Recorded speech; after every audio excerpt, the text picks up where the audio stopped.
ایک تو ارشاد صاحب نے جو گفتگو کی ہے کہ طے ہو جانا چاہیے کہ کرنا کیا ہے، سمت کیا ہے، آپریشن کرنا ہے، سیاسی حل نکالنا ہے یا کچھ اور کرنا ہے، یکسوئی اس میں آنی چاہیے. لیکن بنیادی سوال یہ ہے، ذرا ظاہر ہے آپ کی فیلڈ رہی ہے، بطور ایکسپرٹ یہ بتائیے کہ ٹیکنیکلی جس مقام پہ جعفر ایکسپریس کو نشانہ بنایا گیا ہے، اس کی نگرانی اور اس کی سیکیورٹی کی ذمہ داری کس کی تھی اور اسی مقام کا انتخاب کیوں کیا گیا؟ دیکھیں، ارشاد عارف صاحب نے بڑی اچھی مدبرانہ گفتگو کی ہے. میں ان سے آشنا ہوں. جب میں نوائے وقت میں فکر و خیال پہ کالم لکھتا تھا اس ہیڈنگ پہ، تو یہ میرے کالمز کی صحیح تصحیح کرتے تھے اور چھاپتے تھے. اس کی ایک تاریخ ہے. تو ویئر ایز ہمیں ڈے ٹو ڈے ان مسائل کو حل کرنے کے لیے، جیسے ارشاد عارف صاحب بتا رہے ہیں، ہمیں یہ دیکھنا ہے کہ ہمارا آگے کیا عمل ہونا چاہیے. نیشنل ایکشن پلان کو ریوائیو کریں تو کیا کریں، کون سی چیزیں ہیں جو زیادہ ضروری ہیں، کون سی ہیں جو نہیں کی جا سکی. لیکن مسئلہ یہ ہے کہ یہ ڈیپ روٹیڈ ایک ایشو ہے. آپ دیکھیں، آج سے رفلی 52 ایئرز اگو 1973 10 فیبروری کو میں اس وقت اسکول آف آرٹلری میں میجر تھا اور میرے ساتھ پرویز مشرف صاحب بھی میجر تھے، تو ہم دونوں کورس کر رہے تھے. تو خبر آئی کہ عراقی ایمبیسی جو ہے اس کو ریڈ کیا ہے رینجرز نے پاکستان کے، اور وہاں سے اسلحہ برآمد ہوا ہے. اور وہ اسلحہ کیا تھا؟ رفلی 50 تقریباً 300 آٹومیٹک گنز اور 50,000 راؤنڈز اور کچھ کرنسی بھی تھی. اور وہ پتہ چلا کہ یہ سوویت یونین نے سپلائی کیا تھا، اور this was meant for Balochistan, یہ جو ملیٹنٹس ہیں ان کے لیے، بیکاز ان کا خیال یہ تھا کہ یہ ایران کا اور پاکستان کا یہ جو بلوچستان ہے، اس کی جو جگہ ہے یہ ہموار کرنی ہم نے، بیکاز انہوں نے سینٹرل ایشین تو ہڑپ کر لی تھی. ابھی افغانستان کی پلاننگ بھی ہو رہی تھی، تو ساتھ یہ بھی تھا کہ آگے وارم واٹر تک یہ رستہ سیدھا ہونا چاہیے.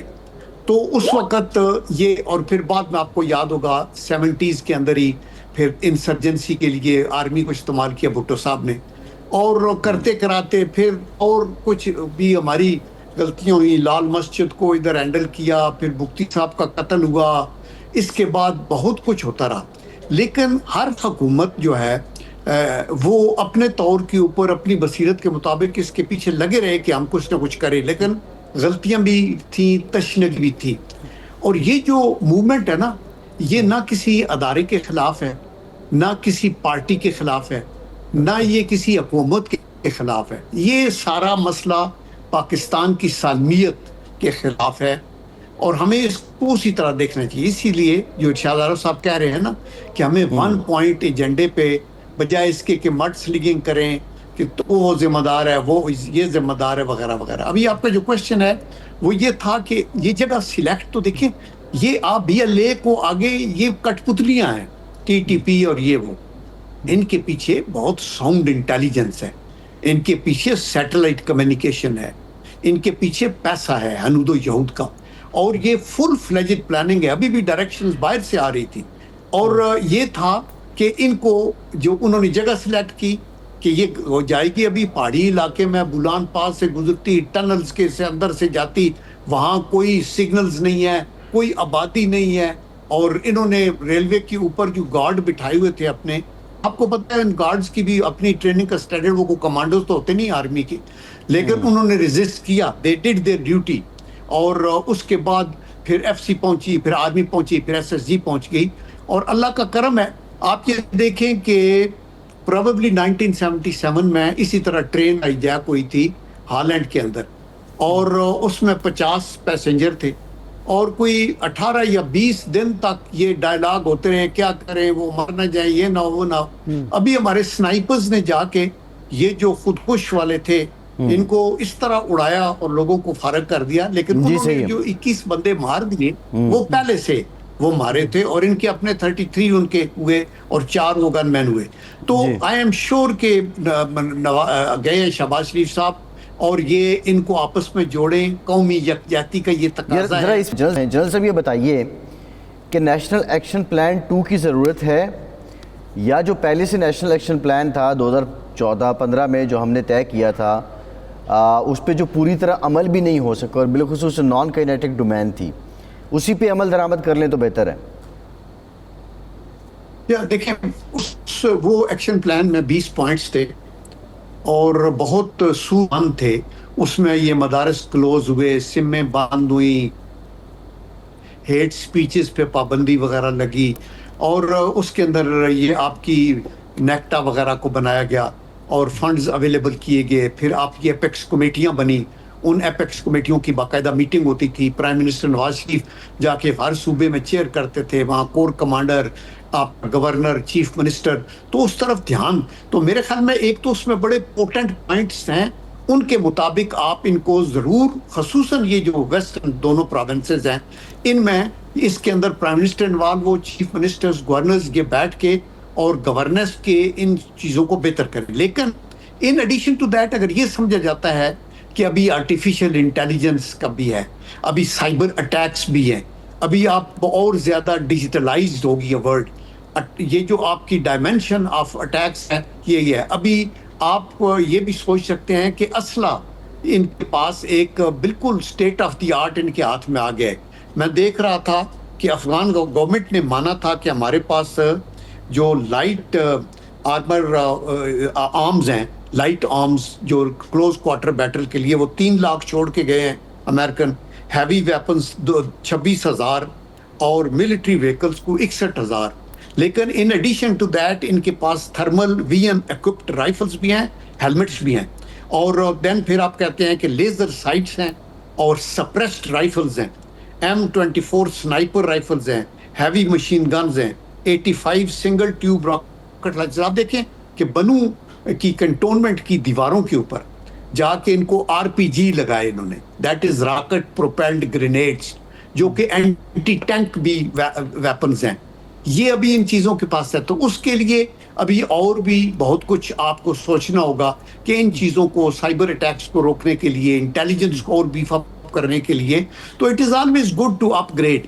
لیکن سارے بیٹھے, آرمی قیادت, پولیٹیکل قیادت اکراس دی بورڈ, اور اس کے اندر بیٹھ کے یہ سوچیں. اور خدا کے کرم سے میں نے کل بھی کہا ہے کہ یہ جو ریگ ٹیگ ہے نا فورس, یہ کبھی بھی یہ ٹیررسٹ کسی بھی ریاست کو یہ انڈو نہیں کر سکتے. آپ نے دیکھا تامل ناڈو کا کتنا تامل کا اٹیک تھا, پورا انڈین گورنمنٹ پیچھے تھی اور وہ سب کچھ کرتے رہے, لیکن آخر میں ان کی اینٹ سے اینٹ بجا دی انہوں نے. آئرلینڈ کا بھی ایشو ہے, اور دنیا کی بہت سی ایسی ہے جہاں یہ لبریشن اسٹرگل نہیں ہے, لبریشن اسٹرگل ہے کشمیر کی.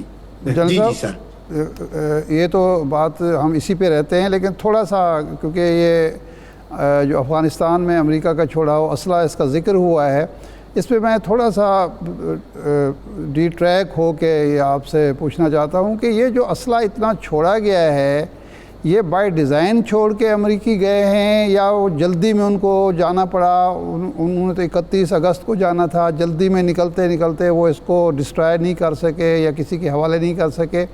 یہ کوئی پلاننگ تھی اسلحہ چھوڑنے کی, یا حماقت تھی, یا جلد بازی تھی جس کی وجہ سے یہ اسلحہ رہ گیا اور وہ اب دہشت گردوں کے ہاتھ لگ رہا ہے؟ دیکھیں, ایک تو اس اسلحے کا ایسٹیمیٹ ہے $7.1 بلین, یہ خود ٹرمپ نے بھی کہا ہے. نمبر 2, آپ یہ دیکھیں اس میں 78 ایئر کرافٹ بھی ہیں اور 40,000 وہیکلز بھی دوسرے ہیں. تو ابھی آپ کا کوشچن, میں یہی کہتا ہوں کہ کامن سینس یہ کہتی ہے کہ امریکہ جیسا ملک جو سول سپر پاور اور ادھر بیٹھی ہے, تو ان کو یہ نہیں پتا تھا ہم نے ڈی انڈکشن کرنی ہے تو کیسے کرنی ہے. اور پاکستان ان کے پاس اویلیبل تھا اس بہت سے اسلحے کو ٹرانزٹ کرنے کے لیے اور بعد میں لے کے جانے کے لیے. ان کے بندے تو ہم نے فیسیلیٹیٹ کیے بہت سے, ورنہ ان کی کیجولٹیز اور زیادہ ہونی چاہیے تھی, فوری طور پہ ادھر آئے. تو میں تو یہ سمجھتا ہوں کہ یہ بھی ایک سوچے سمجھے منصوبے کے تحت ہے کہ جی اس میں یہ ان کے پاس چھوڑے تاکہ ان کی, بیکاز وہ ان کو بعد میں منتھلی پیسے بھی دیتے رہے. آن ون ہینڈ وہ ان کو کوستے رہے کہ آپ عورتوں کے حقوق نہیں دے رہے, آپ یہ کر رہے وہ کر رہے, ساتھ ان کو پورا سسٹین بھی کرتے رہے. تو میں تو یہ سمجھتا ہوں کہ یہ ایک ڈیلیبریٹ ایک ایفرٹ تھی کہ اس خطے میں جہاں ان کو پتہ ہے ہمارا ویسٹرن بارڈر کوئی 2,500 کلومیٹر 2,600 کلومیٹر ہے, اور جو افغان آرمی ہے اٹ از نائدر ہیئر نار دیئر, آرمی ہے ہی نہیں. ان کے اندر پولرائزیشن ہے, کنداری گروپ, کابلی گروپ, ناردرن الائنس اور بہت سارے. اور پھر انہوں نے ٹی ٹی پی کو سپورٹ کیا, آئی ایس کو, ان کو بھی تھریٹ ہے. That is why I S نے یہ جو اٹیک ابھی اکوڑا کی مسجد پہ کیا ہے, القاعدہ سے بھی ان کو بھی تھریٹ ہے. تو شاید وہ اس لیے ان کو ملاتے ہیں, چونکہ یہ اگر آئی ایس اور ٹی ٹی پی القاعدہ ملتے ہیں نا تو یہ خطرہ پھر صرف پاکستان